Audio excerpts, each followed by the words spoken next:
मजे की बात बताऊं कि जो बाइडेन की टीम के अंदर 130 इंडियंस मौजूद थे, इंडियन अमेरिकन मौजूद थे, और बहुत सारे जो कहा जाता है इसके बावजूद जो वहां पे इंडियंस थे वो कहते थे हम खुश नहीं है, वी नीड मोर पोजीशंस।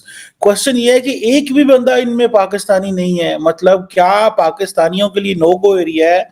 उनके ऊपर नाम के ऊपर लिखा हुआ है कि ये जा नहीं सकते। ये क्या चक्कर है? मैं मार्को रूबियो का आपको थोड़ा सा तारुफ करवा दूं कि वो इंतहाई पाकिस्तान मुखालिफ एक सेनेटर हैं फ्लोरिडा से, और उन्होंने मुसलसल इस बात को प्रमोट किया है, पाकिस्तान के ख़िलाफ़ बिल लाए हैं और इस बात को वो एडवोकेट करते रहे अभी सेनेट की कमेटी के सामने भी कि चाइना सबसे बड़ा ख़तरा है अमेरिका के लिए और चाइना को हमें रोकना पड़ेगा। इसके लिए हमें इंडिया से अलायंस करना पड़ेगा, इंडिया के साथ मिलिट्री ताउन करना पड़ेगा, इंडिया को हमें टेक्नोलॉजी ट्रांसफ़र करनी पड़ेगी और इंडिया को हमें उस तरह ट्रीट करना पड़ेगा जिस तरह हम अपने यारों यानी जापान, इसराइल या नेटो ममालिक को करते हैं। उस लेवल पे हमें इंडिया के साथ ताल्लुकात लाने चाहिए। कुछ डिसाइड उनको जो है वो deputy press secretary white house communication team में डाल दिया गया। अब मुझे ये बताएं कि इतनी बड़ी तादाद में ये तो है, ये जो स्टाफर्स हैं अंदर सिस्टम के अंदर, these are the real people who control White House. This mister जो रिकी गिल साहब हैं, he is a real person who will control the National Security Council के अंदर, और वो भी कहां पे? Director South and Central Asia Pakistan के बारे में। दोस्तों आप ही बताइए कि व्हाइट हाउस के अंदर क्या इन जिहादियों को रखा जाएगा? दुनिया का कौन सा देश इनको रखना चाहेगा बताइए? जो लड़ने के लिए हमेशा तैयार है, मारने के लिए तैयार है, इनके लिए पूरी दुनिया इनके दुश्मन है। अब पाकिस्तान के पास ऐसा है क्या जो आज तक मुझे समझ नहीं आया कि इनसे कोई लड़ना चाहता है, इनसे कोई लेना चाहता है? ये तो अपने आप को लड़ लड़ के मर रहे हैं। भुखमरी इनके यहाँ छाई हुई है, बम इनके यहाँ फटते हैं, दंगे इनके यहाँ होते हैं, डींगे ये मारते हैं, लड़ने की ताकत है नहीं। जब भी कहीं लड़ने गए मार खा के आए हैं। थोड़े से तालिबानी है वो रोज मार रहे हैं इनको, ये हाल है इनका। फिर ये कहते हैं कि जी भारत के लोग किस तरह वहाँ पहुँच गए हैं व्हाइट हाउस में, भारतीय क्यों आगे जा रहे हैं। अरे भैया, एजुकेशन नाम की कोई चीज़ होती है जो तुम्हारे समझ में नहीं आएगी, उसके लिए दिमाग चाहिए, वो है नहीं। और यही बात देख देख के चीमा होता है।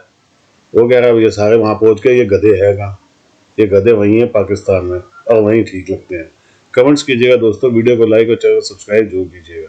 Thank you. 3 मजीद इंडियंस को ट्रम्प टीम में डाला जा रहा है, इंक्लूड किया गया है। मैं आपको मजे की बात बताऊं कि जो बाइडेन की टीम के अंदर 130 इंडियंस मौजूद थे, इंडियन अमेरिकन मौजूद थे, और बहुत सारे जो कहा जाता है इसके बावजूद जो वहां पे इंडियंस थे वो कहते थे हम खुश नहीं है, we need more positions. Question ये है कि एक भी बंदा इनमें पाकिस्तानी नहीं है। मतलब क्या पाकिस्तानियों के लिए नो गो एरिया है? उनके ऊपर नाम के ऊपर लिखा हुआ है कि ये जा नहीं सकते। ये क्या चक्कर है? अब सुनने में आया कि एक बंदा रिकी गिल, उनको अपॉइंट किया गया है senior director South and Central Asia national Security council.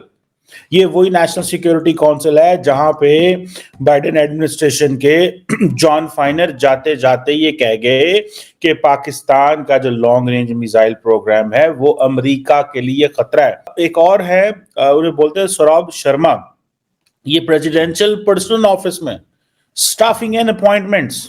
आप देख लें, जिस बंदे का काम ही स्टाफिंग एंड अपॉइंटमेंट्स है, तो देखिए कितनी अहम पोजीशन के लिए उनको चुना गया। It means they are trusted, they are respected, they are considered part of the team. फिर एक फॉर्मर जर्नलिस्ट हैं कुछ डिसाइड, उनको जो है वो deputy press secretary white house communication team में डाल दिया गया। अब मुझे ये बताएं कि इतनी बड़ी तादाद में ये तो है, ये जो स्टाफर्स हैं अंदर सिस्टम के अंदर, these are the real people who control White House. This mister जो रिकी गिल साहब हैं, he is a real person who will control the National Security Council के अंदर, और वो भी कहां पे? Director South and Central Asia Pakistan के बारे में। पाकिस्तान के बारे में इनकी जो अप्रोच है, आप मुझे ये बताएं कि इतने वहां लाखों पाकिस्तानी बसते हैं, यूनिवर्सिटियों में पढ़ते हैं, प्रोफेसर हैं, डॉक्टर हैं, कोई एक भी मतलब उस पोजीशन में नहीं आ सकता। या कि हमारे लोग जो हैं, वो मैं जानता हूं, हमारे कुछ दोस्त हैं वहां पे, वो सारा टाइम इस दफा गजा गजा करते रहे, तो वो जारी बात है। फिर वो जो एक्टिविस्ट होते हैं, फिर एक तो आपकी आपकी जो सोच है डेमोक्रेट हो, फिर आप लिबरल डेमोक्रेट हो, फिर आप गजा गजा भी करें, तो वो लोग फिर आपको वो कहते हैं यार ये तो शायद ये दूसरी लॉबी जो है वो so Indians are accepted for Israelis as well, Indians are accepted by everyone, वो उनको लेने को तैयार हैं। और ये ट्रम्प की टीम में पहले भी इनमें से बहुत सारे लोग काम करते रहे हैं। तो ये सारे लॉ मेकर जो हैं ये एक इम्पॉर्टेंट ग्रुप है, ठीक है जी।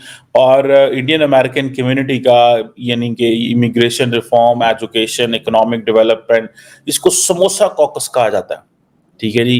अमेरिका के अंदर देखें इंडियंस अपनी टर्म्स भी लेके जा रहे हैं वहां पे, अपना कल्चर, अपनी फूड, अपनी चीजें, ये सारी वो लेके जा रहे हैं। अब ये देखें कि इतनी बड़ी तादाद के अंदर इंडियंस का वहां पे जाना, that is something that they are very very, जिसे कहते हैं ना, कमिटेड है।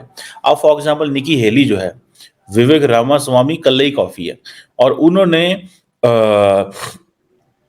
ये समझ लें कि ही हैज दिस पोटेंशियल, ये सारे लोग वहां पे हैं। और फिर एक और चीज भी इनको एडवांटेज है, ये जो यूएस इंडिया रिलेशनशिप है, ठीक है जी, और इंडिया का जो रोल है अमेरिकन स्ट्रेटेजिक पॉलिसी में, ये एक्सपैंड हो रहा है। अब फॉर एग्जांपल ये जो क्वाड जैसे अलायंस हैं, ये सारे एंटी चाइना है। अब पाकिस्तान नहीं तो मानी, हमारे तो वहां पे अपनी लड़ाई हो रही है।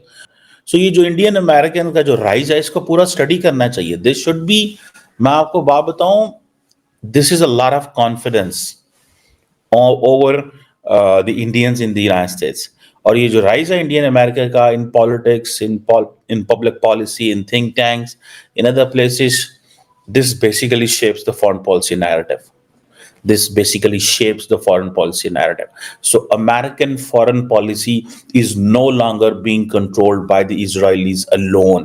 The American foreign policy for South Asia, for Indo-Pacific, for all these, the narratives which are being manufactured, made there in the White House or in the Congress or other places, they come from the Indians there. ये जो Indians हैं भाई, ये छाए पड़े हैं वहां पे, ठीक है। उषा वैंस आगे ही वो उनकी है, south Asian first second lady, first American second lady south Asian, और ये बड़े वेल रिप्रेजेंटेड लोग हैं। वो सिर्फ इधर नहीं है, इंडस्ट्री में बहुत ज्यादा है।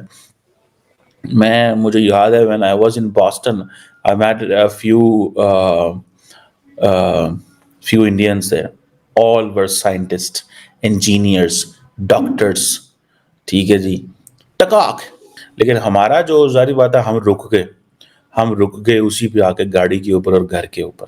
मैं मार्को रूबियो का आपको थोड़ा सा तारुफ करवा दूं कि वो इंतहाई पाकिस्तान मुखालिफ एक सेनेटर हैं फ्लोरिडा से, और उन्होंने मुसलसल इस बात को प्रमोट किया है, पाकिस्तान के ख़िलाफ़ बिल लाए हैं, और इस बात को वो एडवोकेट करते रहे अभी सेनेट की कमेटी के सामने भी, कि चाइना सबसे बड़ा ख़तरा है अमेरिका के लिए, और चाइना को हमें रोकना पड़ेगा। इसके लिए हमें इंडिया से अलायंस करना पड़ेगा, इंडिया के साथ मिलिट्री ताउन करना पड़ेगा, इंडिया को हमें टेक्नोलॉजी ट्रांसफ़र करनी पड़ेगी, और इंडिया को हमें उस तरह ट्रीट करना पड़ेगा जिस तरह हम अपने यारों यानी जापान, इसराइल या नेटो ममालिक को करते हैं। उस लेवल पे हमें इंडिया के साथ ताल्लुकात लाने चाहिए। इस तनाजुर में जब आप देखते हैं कि तालिबान लीडरशिप के सरों की कीमत उन्होंने लगाई है, और इंडिया के साथ ताउन से अगर वो वहाँ पे अपना इन्फ्लुएंस इस्तेमाल करते हैं, क्योंकि इंडिया को बहुत तजर्बा है दूसरे मुल्कों में लीडरशिप को कत्ल करने का, असैसिनेट करने का, जो वो बहुत कामयाबी से अमेरिका और कनाडा और पाकिस्तान में कर चुके हैं, तो क्या तालिबान के साथ इस तरह की कार्रवाइयाँ करके उसका इल्ज़ाम पाकिस्तान पे आने वाला है कुछ ही अरसे में?